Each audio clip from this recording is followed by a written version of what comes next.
পটুয়াখালীর তীব্র গরমে নাকাল জনজীবন এছাড়াও ফসলের ব্যাপক ক্ষতি হচ্ছে। এ বিষয়ে আরো বিস্তারিত জানাতে সরাসরি যুক্ত হচ্ছেন সহকর্মী জহিরুল ইসলাম।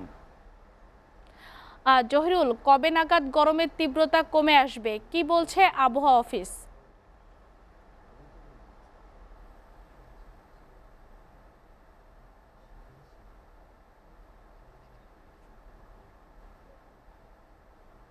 তন্নি, আপনি জানেন যে ইতিপূর্বে যে পটুয়াখালীতে গত কয়েকদিন আগে যে দেশের সর্বোচ্চ তাপমাত্রা রেকর্ড করা হয়েছিল সেই থেকে কিন্তু এখনো তাপপ্রবাহ বয়ে যাচ্ছে।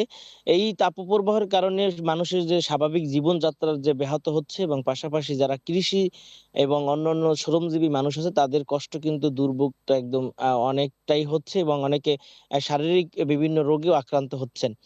আমরা পটুয়াখালীর এই তাপপ্রবাহের কারণে বিভিন্ন সেক্টরের সাথে কথা বলে জানতে পারলাম যে পটুয়াখালীতে যে বর্তমান সময়ে কৃষিতে একটি বিপ্লব হচ্ছে, সেটি হচ্ছে মুগ ডাল, বাদাম, মরিচ সহ অন্যান্য রবি শস্য।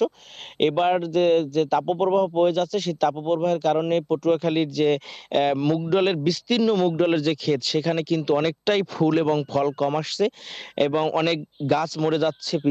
পাশাপাশি বাদামের যে ক্ষেত সেই বাদামের ক্ষেতে নিচে তাপের কারণে, তাপমাত্রার কারণে, অতিরিক্ত তাপমাত্রার কারণে নিচের যে গাছের গোড়া পচে অনেক গাছগুলো মারা যাচ্ছে এবং গাছগুলো স্বয়ংক্রিয়ভাবেই তাদের পাতা ভাঁজ হয়ে যাচ্ছে। এছাড়াও কিন্তু এই কৃষি ক্ষেতগুলোতে বিভিন্ন ধরনের পোকামাকড়ের যে আক্রমণ আছে এবং সেই কারণে কিন্তু স্থানীয় কৃষকদের অনেকটা কৃষি খরচ উৎপাদন খরচ বৃদ্ধি পেয়েছে। কিন্তু সেই উৎপাদন খরচের সাথে তাদের যে ফলন আসার কথা সেই পরিমাণ আশানুরূপ ফলন আসছে না।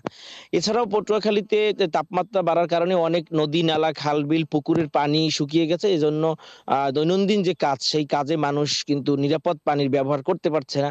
নিরাপদ পানির ব্যবহার না করতে পারায় কিন্তু তাদের বিভিন্ন ধরনের পানিবাহিত রোগ এবং গরমের যে অন্যান্য রোগগুলো হচ্ছে স্ট্রোক জাতীয় সেগুলো কিন্তু হচ্ছে।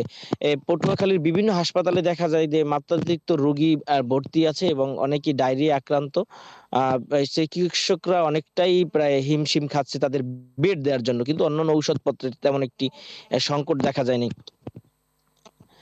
এছাড়া আমরা পটুয়াখালীর যে কৃষি বিভাগের সাথে কথা বলেছি তারা বলেছে যে কৃষকদের তারা বিভিন্ন ধরনের পরামর্শ দিচ্ছে এবং চেষ্টা করছে এই তাপপ্রবাহ কাটিয়ে ওঠার জন্য কৃষকদের কি ধরনের সহযোগিতা করা যায়।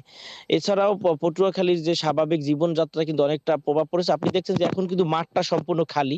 এখানে কিন্তু কোনো কৃষি শ্রমিক কাজ করছে না। তারা কিন্তু একদম সকালে এবং একদম শেষ বিকেলে কাজ করছে। তার মানে কিছু মানুষের কিন্তু কর্মঘণ্টাও নষ্ট হচ্ছে। সব মিলিয়ে পটুয়াখালীর জনজীবনে কিন্তু এই তাপপ্রবাহের একটা ব্যাপক ধরনের প্রভাব রয়েছে। তন্নি।